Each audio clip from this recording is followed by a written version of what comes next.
Welcome to The Rise. Today we're going to complete chapter 16 through 19, and we're going to read about the fifth stage, the rise. Chapter 16, the rise. There is no force equal to a woman determined to rise. Webb Du Bois.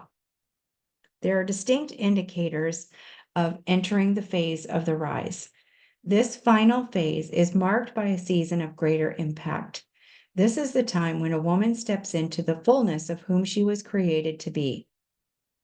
She is led by a sense of mission, vision, and purpose. She is motivated intrinsically to step into the call that has been evolving within her during the previous stages of development. This is a season of advancement, acceleration, and abundance. Her perception is from the perspective of oversight now. She is no longer training for reigning, but governing her life and business with self-leadership and administering her life with poise and divine direction.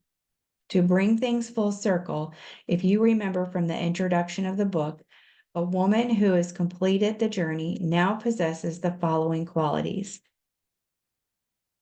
She is now resilient. A woman on the rise is resilient about her past. If you are resilient, you have come through some stuff. You have experienced life. Down deep inside, a resilient woman knows that her setbacks have prepared her for her comeback. If you are resilient, you know who you are. You are strong, you have tenacity, you have a natural buoyancy that gives you the ability to bounce back. Something in your gut tells you that you are where you are in your journey. Something in your gut tells you that where you are in your journey is not your final destination. You are compelled to overcome obstacles and break through barriers which try to limit you to an ordinary life. Intentional. A woman on the rise is intentional about her future. I've heard people say things like, well, if it's God's will. Happenstance and haphazardness should not be the indicators of God's will in your life. You are intentional, deliberate, focused, and committed to the full process of development in order to step into your call. It is possible for you to know with assurance who you are at your core, why you're here, and what you're here to do. A tug of war between your destiny and your day-to-day grind will always entice you to succumb to the disruption of pointless obligations, but you are a woman on the rise, intentional about your focus and the direction that you move in. Spirit-led. A woman on the rise is spirit-led in her endeavors. If you are a spirit-led woman, you do not lean on your own understanding and decision-making process. You are kingdom-minded with eternal values and priorities. You are perceptive, guided by your intuition, and you have learned to trust yourself. You are not daunted by what you see. You exhibit faith for the unseen. As a spirit-led woman, you do not always follow conventional wisdom. You are not influenced by the approval or the dissatisfaction of others. A woman on the rise is a spirit-led woman who is committed to a vision that encompasses a vastness that extends far beyond her own individual life. Empowered. A woman on the rise is empowered to show up fearlessly to make a bigger impact. As a woman on the rise, you know that you are empowered for the job. You are not afraid of your personal power. You have a revelation now that the acknowledgement of your personal power does not detract from the power of God. Rather, it is an outward expression of the power of God that resides in you. As an empowered woman, you use your power to influence your own past, present, and future. You influence your own thoughts, patterns, and behaviors so that the influence you have over your own life begins to exude out of you and impact those who are within your sphere of influence. As a woman on the rise, you are empowered from within. Identifiers of the rise. Advancement. The rise brings advancement and promotion. There's no apology needed for stepping into significance, fulfillment, and true joy. The elevation of this season is not for self-indulgent praise, but for the propagation of purpose and impact. This new perspective allows you to see things from a new vantage point so that you can use your position to create change and cause dynamic atmospheric shifts. Acceleration. Just as a queen in the game of chess has maneuverability, this season brings an acceleration of movement and freedom of accessibilities into areas that were previously not available to you. Things seem to happen at quantum levels. Doors begin to open that you didn't even know were options for you. There's a sense of perfect timing and divine synchronicity that produces miracles. Amos chapter 9, verse 13 through 15 says, yes, indeed, it won't be long now, God's decree. Things are going to happen so fast that your head will swim one thing on the heels of the other. You won't be able to keep up. Everything will be happening at once, and everywhere you look, there are blessings. Blessings like wine pouring off the mountain and hills. I'll make everything right again for my people, Israel. The Message translation. Achievement. This is where inspiration turns to implementation and achievement is birthed. Tragedy has turned to triumph. There's a sense of attainment and accomplishment that creates a foundation for the real work to begin. Most of the work up until now has been an internal venture. However, this season becomes a time of living from the inside out. You know how to flow from a place of abundance and live from a place of overflow. This produces dynamic results. Visibility. Visibility becomes a natural byproduct of stepping into the rise. When you step into the rise, significance comes from your impact, not your visibility. As I saw acceleration and achievement begin to unfold in my own life, there came a point where I was beginning to get some notoriety. I was being invited on talk shows, radio shows, Facebook Live interviews, and the such. I was frequently invited to step into a more visible place. Some friends asked me if I was on top of the moon about all the things that were happening. While I was excited about all the opportunities that were opening up to me, I realized that the spotlight did not make me feel more significant or more valuable. I knew that the visibility was a result of my significance, value, and worth rather than a proof of my significance, value, and worth. The journey you take to get to the stage of the rise brings you through a process of gaining deep understanding and appreciation of yourself in the cocoon, and you practice standing in it during the debut. By the time you step into the rise, visibility becomes a byproduct of flowing in the call. You do not need the validation from the crowds because you are now validated intrinsically. Standing in the limelight is not about performance. You are now playing an authentic role that requires no masks to hide behind. Glory in the story. Where once there was shame and guilt in regards to my story, there were now precious gems.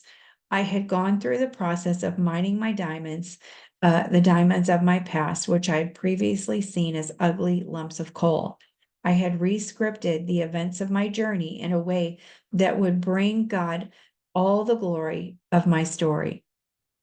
I had written down excerpts of my life from time to time, but I had no formal structure to my writings. I knew there was a book inside of me that was waiting to be written, but I had no idea how to put my guts on paper in a way that would inspire and motivate a reader. However, something miraculous began to happen. It was the Sunday before Easter, and I remember waking up and going to my computer. A divine download began to pour out of my heart and through my fingers across the keyboard. Summoned to Soar, the 5 stages of the rise of a woman was born.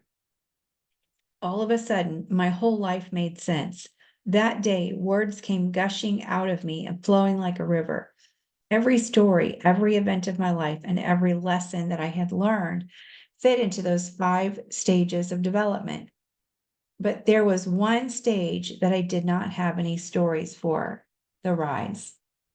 The next morning was Easter Sunday morning. I heard the voice of God in a still small voice that said, "Not only does today mark the remembrance of my resurrection, but today also marks the beginning of your resurrection and restoration.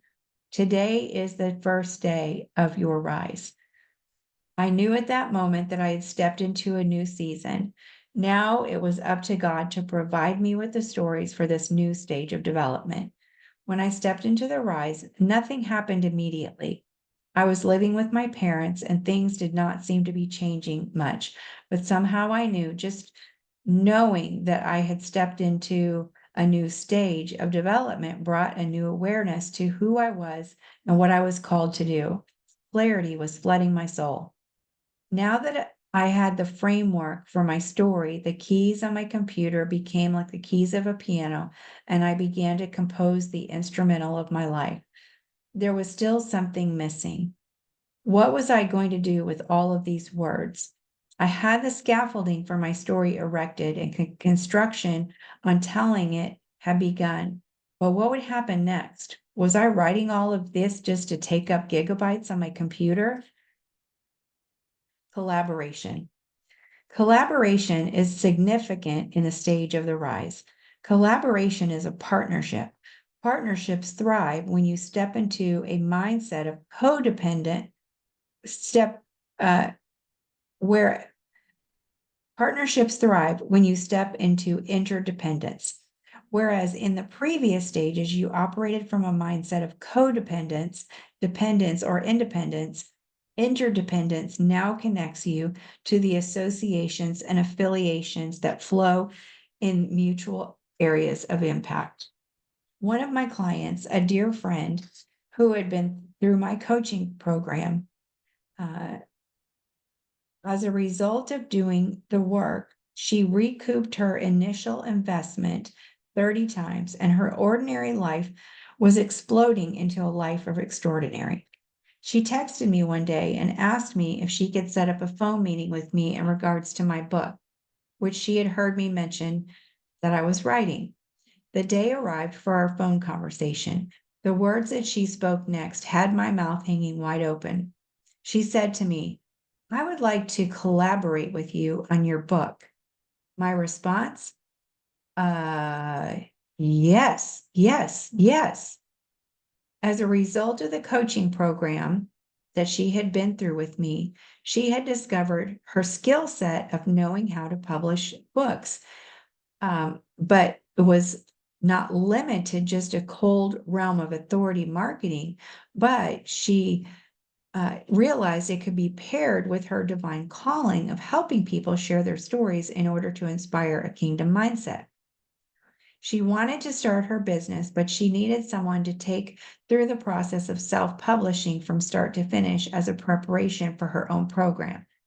She had the publishing skills, and I had the book that needed to be published.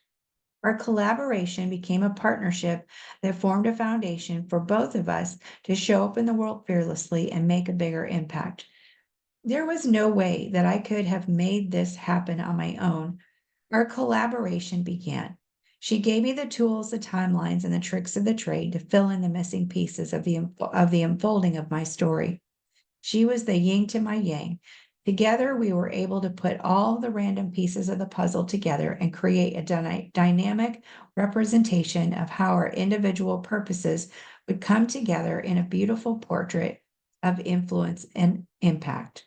Collaboration. Restoration. The rise is a unique stage to step into. It is a culmination of the previous stages coming together. The rise is a season of restoration, where the fullness of time meets the fullness of preparation. The rise is marked by abundance, visibility, divine connections, legacy building, and the enjoyment of life, the fruits of your labor. As I sat smack dab in the middle of my rise, my surroundings were not in alignment with my new stage of development. Quite the contrary.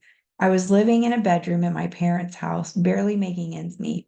Momentum was building. People's lives were being impacted on a daily basis, but my situation seemed to stay the same.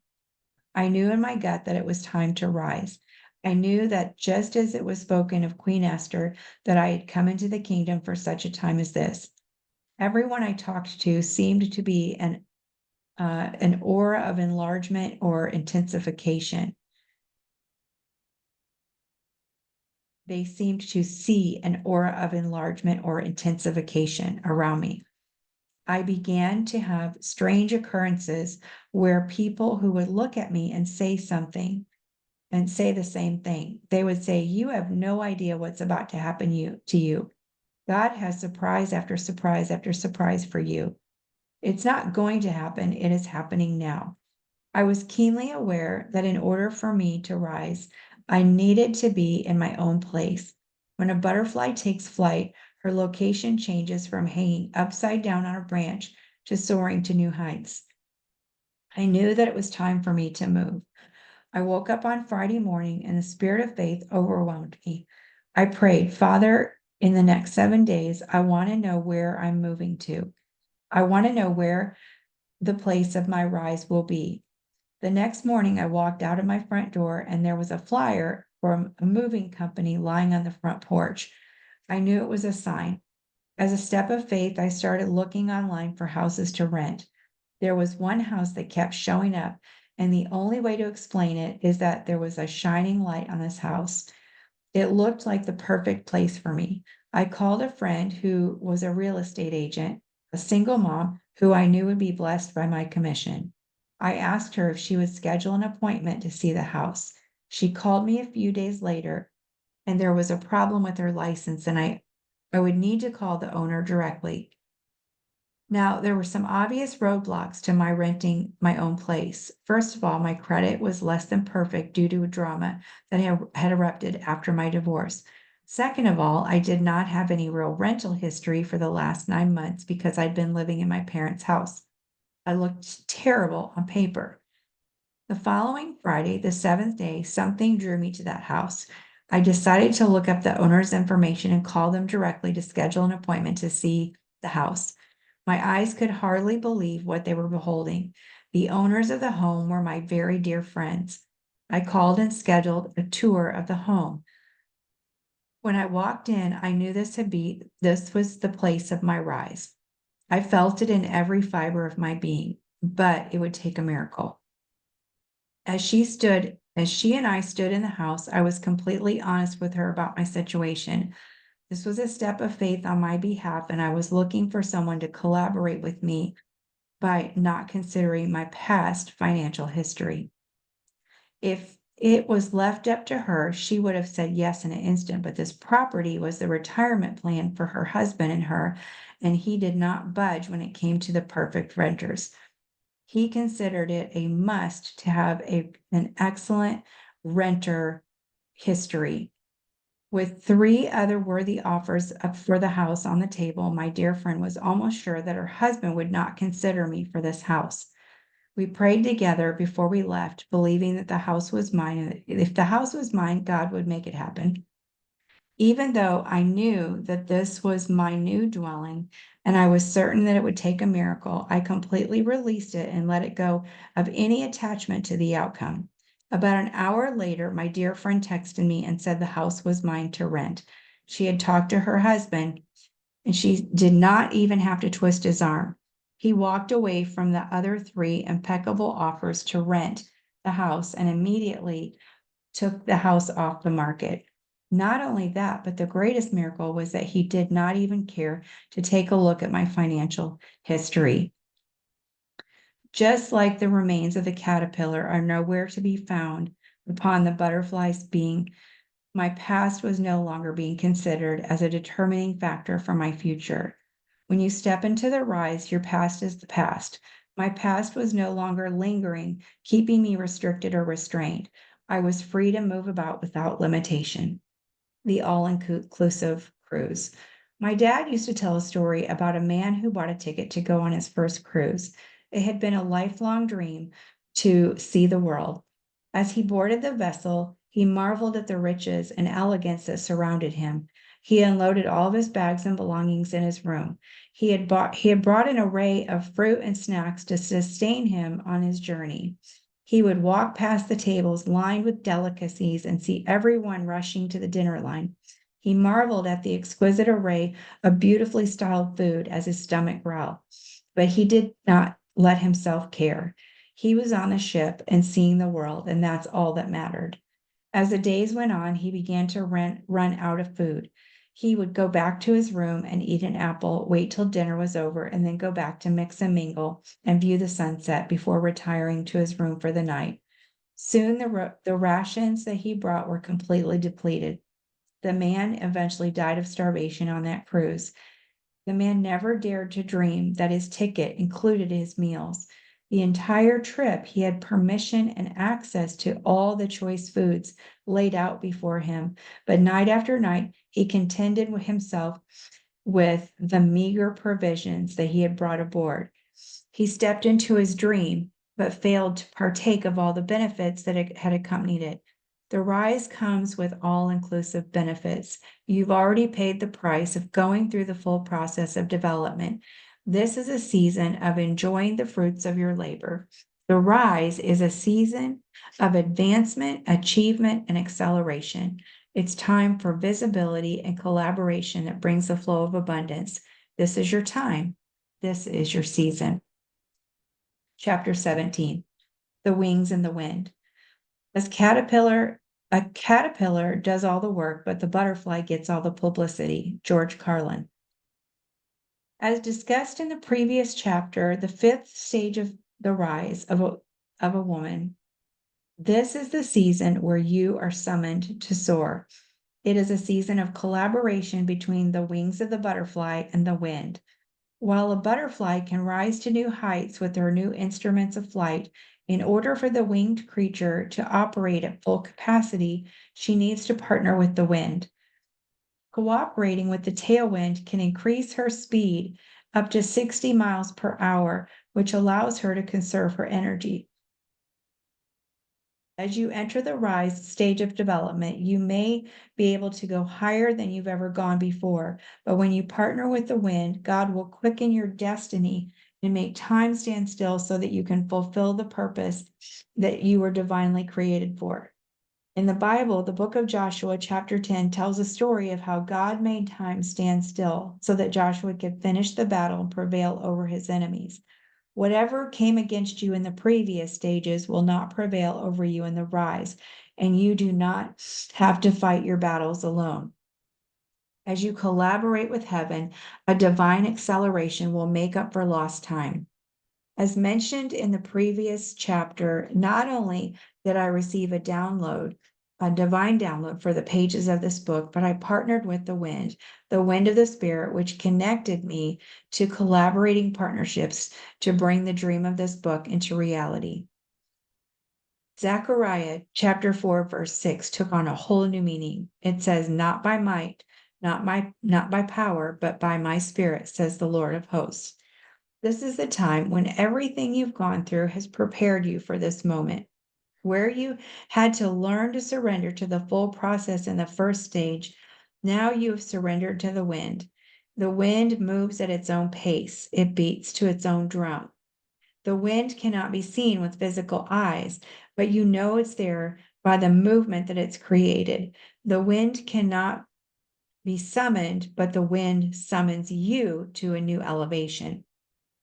As you are being summoned to soar, you are called to a higher level. This ascension brings about leadership opportunities. Leadership that has its roots in self-leadership developed within the previous stages, produced by an empathetic humility, resulting in true servant leadership. To soar is to be elevated, but to be elevated is not better, it's just different. I love how my friend Rick Renner describes the role of a minister or leader. 1 Corinthians chapter 4, verse 1 says, "So let a man so account of us as ministers of Christ and stewards of the mystery of God." When I was starting to study the New Testament Greek many years ago, I pulled out my Greek New Testament one day and flipped it over to 1 Corinthians chapter 4, verse 1. There I discovered the Greek word for ministers was the word hupateros. The Greek word was it was used to depict the very lowest class of criminals. I knew Paul must have had a reason for selecting this word to describe ministers, but it made me wonder.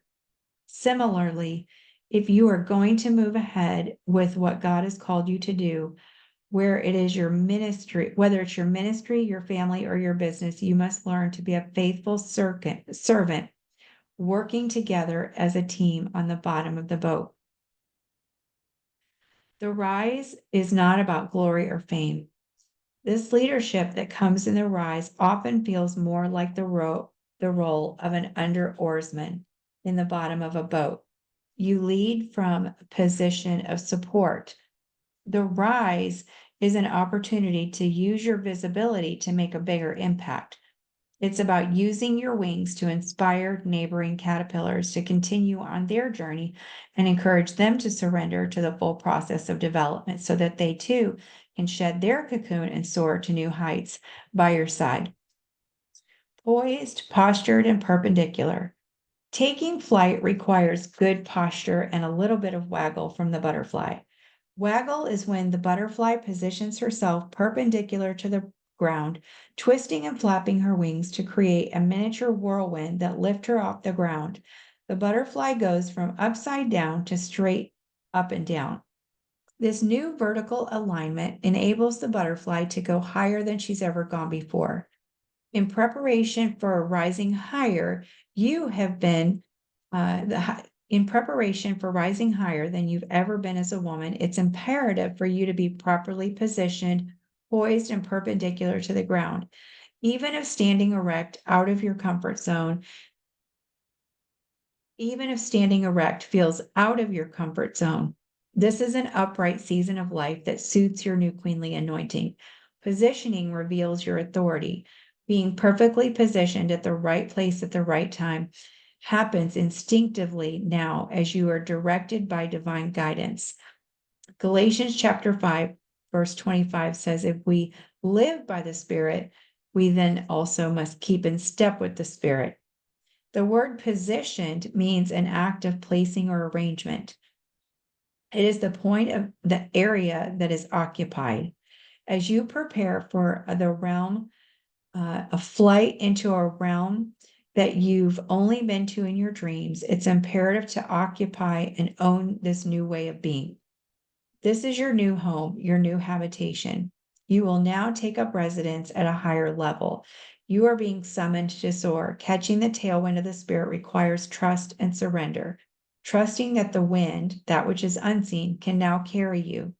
There's a new activation of faith, leaving behind what feels concrete and solid for that which feels invisible to the naked eye. Butterflies bask. Butterflies bask in the sun. They rely on the heat absorbed from the sun to keep them warm. They sit in the sun with outstretched arms, with outstretched wings, soaking in the sun to raise their internal temperature. As a woman on the rise, you bask in the warmth of God's presence as you rely on the source of the Spirit of God to fuel you from the inside out. You are well aware that the strength you now have goes beyond your natural capabilities. Soaring at this level is not something you can do in your own strength. This is a season of deep intercession and worship that provides you with a supernatural grace for the mission set before you. With outstretched arms, basking requires no effort on your part. It is a time of stillness and rest as you soak in the warmth of God's love. Psalms 46, verse 10 says, be still and know that I am God. The butterfly effect. These dancing queens of the animal world do not fly in a straight line. Butterflies do not flap their wings up and down like birds. They make their bodies stiff and make figure 8 patterns with their wings, making them swim through the air. Their erratic flight patterns keep them safe from would-be predators. They constantly adjust their center of gravity by shifting the position of their wings, which gives them the ability to turn on a dime and create turbulence. In other words, they can stir up the atmosphere. The butterfly effect is real. The wind created from a single motion of the wings of a butterfly can have a huge impact on weather patterns on the other part of the world. In the rise season, your partnership with the wind of the Spirit will bring a new flow. It will create an apostolic anointing to stir things up, shift the atmosphere, and to create spiritual momentum and movement all over the world. What might seem to be erratic flight patterns to some, as a woman on the rise, you can no longer make decisions based on the approval of others. Being spirit-led is the only way you will stay out in front of the traps of the enemy. Making decisions that are not based on conventional wisdom will cause dynamic spiritual shifts that could not happen in ordinary circumstances. Just as the butterfly swims through the air, making a figure 8 pattern with her wings, the number 8 is the number of resurrection. Your movements will now cause a resurgence of renewal and restoration.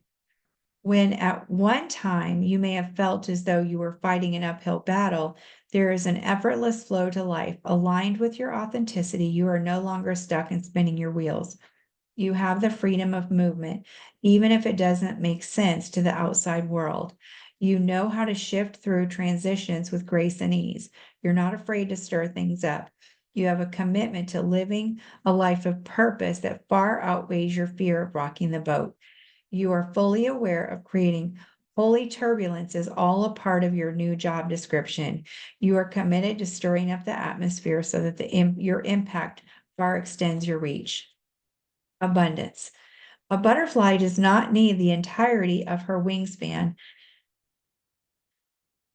If half of her wings were removed, she could still fly without a problem. Now abundantly adorned with her new colorful extensions of aeronautical design, her wings are disproportionately excessive in relation to her body. Flying to new heights, this beautiful butterfly, which once was hidden, now has extreme visibility. Just as this newly revealed butterfly has an abundance of wings, the rise phase is demonstrated with increase in abundance. Abundance is not something you're trying to get, but rather something that comes from within. It is your natural state. Where lack and deficiency were once keeping you hidden and small, the rise is your season of generating and circulating finances, creating financial momentum and global impact. This new visibility brings a distinguishable and conspicuous anointing that is often the prelude to prominence. The prominence does not come from fame or celebrity status, but rather for the purpose of impact and societal change. Whereas the main job of the caterpillar is to eat and grow, the foremost purpose of the butterfly is to drink the sweet nectar of life. To drink sweet nectar, to find her mate, and to lay eggs. The purpose of a woman in the rise is now to enjoy life, connect with divine partnerships, and leave a legacy. Where struggle and turmoil were once her food, she can now dine at the banqueting table of the fruit of her labor from a new perspective as she partners with the wind and soars to new heights. Connecting with other butterflies is now the name of the game now.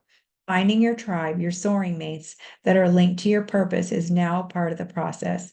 Depositing the seeds of your wisdom that you've learned along the way will leave an inheritance that far outlive you. This is your season to soar. Enjoy the flight. Chapter 18, the collaboration. If I have seen further, it is by standing on the shoulders of giants. Isaac Newton. Collaboration is the act of partnering with a person or a team on a project. Collaboration happens when alliances are made and people come together for a common goal. Collaborating takes place in an atmosphere of interdependence and teamwork. Everything you've gone through on your journey has prepared you for this collaboration, the rise. Collaboration supports who you are as you operate from the call to show up in the world fearlessly and make a bigger impact. Queen Esther. Just as you read in the previous chapter, the rise is a season marked by collaboration. You read about the collaboration between the butterfly and the wind, taking her to new heights. Bringing the story of Queen Esther to close, it's evident that she too accessed the power of collaboration as she stood in her royal position. Her collaboration with the king resulted in the endowment of a new authority and gave her the ability to save an entire nation from annihilation. You can read this story in Esther chapter 8, verses 3 through 7. Esther again pleaded with the king, falling at his feet and weeping. She begged him to put an end to the evil plan of Haman, who had devised a plan against the Jews. Then the king extended his golden scepter to Esther as she arose and stood before him.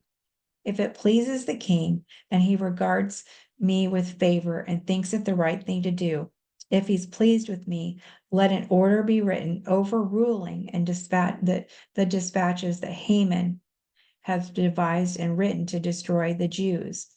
For how can I bear to see the disaster fall on my people? How can I bear to see the destruction of my family? King Xerxes replied to Queen Esther and to Mordecai the Jew, because Haman attacked the Jews, I have given his estate to Esther, and they have impaled him on a pole. Now write another decree in the king's behalf, as it seems best to you, and seal it with the king's signet ring. For no document written in the king's name and sealed with his ring can be revoked. When Queen Esther found that the annihilation of the Jews was in full swing, she fell on her face, weeping before the king. For just a moment, she stepped back into an emotional outburst that had its roots in fears. It's not uncommon as you transition from the debut into the rise that you're still practicing your queenly graces to have a moment. You know how we girls are. We all have our moments. God blessed the female race with the ability to be deeply connected to their emotions, but your emotions are not your identity. You have emotions, you do emotions, but you are not your emotions. How many times have you labeled yourself as your emotions and made them your identity? I am angry. I am sad. I am fearful. I am frustrated. As a queen, you have the ability to rule over your emotions. You are not there to serve your emotions. Your emotions are there to help you navigate through life and bless you and as you enjoy the human experience. Okay, back to the story. The gracious king extended his golden scepter and told her to get up. After her little episode, Queen Esther stood up, brushed herself off. She stood erect, as a queen should be. She asked for what she wanted with boldness. Declaration. Whereas in the previous seasons, you were practicing keeping your word, particularly to yourself, it was all preparation for this moment in time. Your subconscious mind hears what you say and knows that you will follow through. You keep your word and you do what you say. Now you can do what the Bible says in Job 22:28. You will also decide and decree a thing, and it will be established for you, and the light of God's favor will shine upon your ways. Declaration becomes your new language of leadership. A declaration is a pronouncement, it is an assertion that commands action. It is a notification of a request that is to be granted. You declare something, you speak it into existence. All of the stages of preparation through self-leadership in the previous stages established a foundation for true influence over yourself and your word so that your impact could exude out of you. Not only did the king grant Queen Esther's wish, but he gave her complete control over what the details looked like. He told her to go write the decree so the way that she wanted it to look. In this season, you get the say so. You have the ability to design it and define it in a way that aligns with your mission, vision, and purpose. She wrote a new pronouncement of salvation for her people, and then she was given the access to the king's signet ring to seal the deal.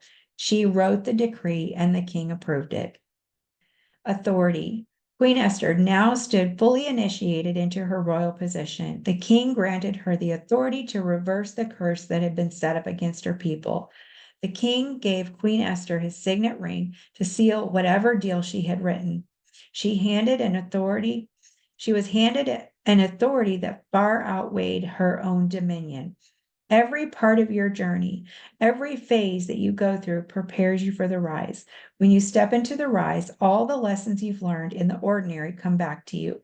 You remember the lessons of the cave and how you had to acquiesce and surrender to the whole process. You've learned to stop all the wiggling and squirming and let go and let God during the becoming. During the debut, you had to practice how to ask for what you want without guilt or shame. You now recognize that you deserve to ask for what you want. In the season of the rise, you will be granted the ability to ask and be given the royal seal of approval. Your words now carry the weight of authority. This is the time to choose your words carefully. There is an accountability that comes with this new authority. Another word for accountability is liability. I was so confused when I read that, but it made sense. Liability is an obligation or a debt. It is a price that is worth paying. There's a weightiness to the responsibility that your words carry that will pump people up or pull them down. Queen Esther stood in this newfound authority and made a declaration. She made a pronouncement of life that saved a nation from destruction. You too have the same opportunity. This is your moment of purpose. This is the time to heal the wounds that you're here to reconcile, to answer the questions that you've got the solutions to, and to tell the story that you're here to share, and to herald the message that you're here to proclaim. This is where your ashes are turned to beauty. Esther 4:14, and who knows that you have come into your royal position for such a time as this. Queen, you've stepped into the right place at the right time. Your hard work was not in vain. Your hard work is about to pay off. Expansion. After the drama ensued and Haman's evil plot was exposed and reversed, not only was Queen Esther given access to the king's domain, but she was granted the estate of her enemy. Where you were once limited to one location, now your queenly anointing, you can come and go as the wind summons you. The kingdom is your new dominion. The castle is your new headquarters, your base of operations. You have been given the keys to the kingdom to do the king's bidding, expanding his territory as you go. Your collaboration in the final stage of the rise lays the foundation for you to live out the rest of your days with authenticity, purpose, and intention. As a woman in the rise, it's time to get up. This is not a time to beg and plead for God to answer your prayers. Your days of groveling are over. Groveling just gets your gown dirty. A queen curtsies and genuflects in the presence of the king. She does not roll on the ground. Stand upright with your crown steadied and secure so that you rise and stand in your relegated authority to ask for what you want with clarity and confidence. The keys of the kingdom have been given to you. As you collaborate with the king, abundance, expansion, authority accompany the royal scepter that you now possess. You have changed the outcome of your legacy. You are a woman living in the rise. Conclusion, chapter 19, summoned to soar. One cannot consent to creep when one feels an impulse to soar. Helen Keller. As you enter the final stage, the rise is not a destination, but a culmination. It is the zenith from which you live your most impactful life. It is a phase of phases within the journey of life. The difference between a moth and a butterfly. As I close, I want to leave you with one final thought. I studied the evolution of the butterfly and I discovered that the moth goes through the same metamorphosis process that a butterfly does. However, there are some important differences between a moth and a butterfly. While the transformation process is the same, the main purpose of a moth is to be a superfood for other insects and animals. A woman who is in the rise, as a woman who is in the rise, it is your time to nourish yourself so that you nourish others. Gone are the days that you are a superfood to everyone else, giving and giving and giving without neglecting yourself. Moths are nocturnal. They do not bask in the sun like a butterfly does. They're more comfortable hiding in the shadows. You can no longer get away with hiding in the shadows and settle for morphing into a false version of whom you were created to be. Your job is to shine. Your job is to be visible. Your job is to drink sweet nectar and enjoy life, find your mate, connect with other like-minded butterflies, to collaborate with, and to lay eggs, to deposit the seeds of your wisdom and knowledge that you've gathered along the way. A moth is notorious for impersonating other animals and insects. They, they can mimic a tarantula or a wasp as a way of self-preservation. Some moths even mimic bird droppings. You are not a moth, and you have no business mimicking things that are unbecoming of who you were created to be. You no longer need to disguise yourself as anything other than the most authentic version of yourself. I see you. I see your butterfly. My sister, it's time to rise. Summoned to soar. As I write the final chapter of this book, I want to remind you, Amelia Earhart, her skill played a big part in her ability to become the first woman to cross the transatlantic flying solo in an airplane. But it is said that it was her confidence that allowed her to accomplish such a great feat. Confidence to Amelia Earhart was defined as the willingness to go after her impossible and the belief in herself that she could achieve it. My prayer is for you as you've read the pages of this book that you have said yes to your impossible. I hope you've said yes to locating, defining, and designing the impossible that was deposited inside of you before you were in your mother's womb. Finally, it's my prayer that your belief in yourself explodes to new levels so that you can achieve the impossible. How do you know when you're ready to fly? You will not compromise who you are. You choose not to betray yourself anymore. You know your purpose. You know how to posture yourself perpendicular to the ground, standing erect so that your crown stays put. You can now ask for what you want with boldness. You have learned how to partner with the wind and soar to new heights. No matter what phase of life you're in now, rest assured that the season of the rise is where your journey is leading you to. God has not forgotten about you if you are in the stage of the ordinary. He dropped the dreams of an extraordinary life down inside of you that is compels you to the rise. God is not punishing you if you are wrapped up in the grace-lined dark night of your soul, the belly of the cocoon, the becoming stage of the metamorphosis. You are not born to stay locked up in the cocoon.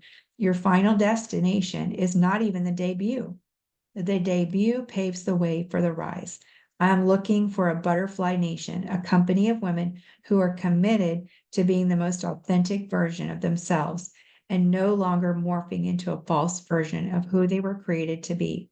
This is your time to rise. You are being summoned to spread your wings and soar.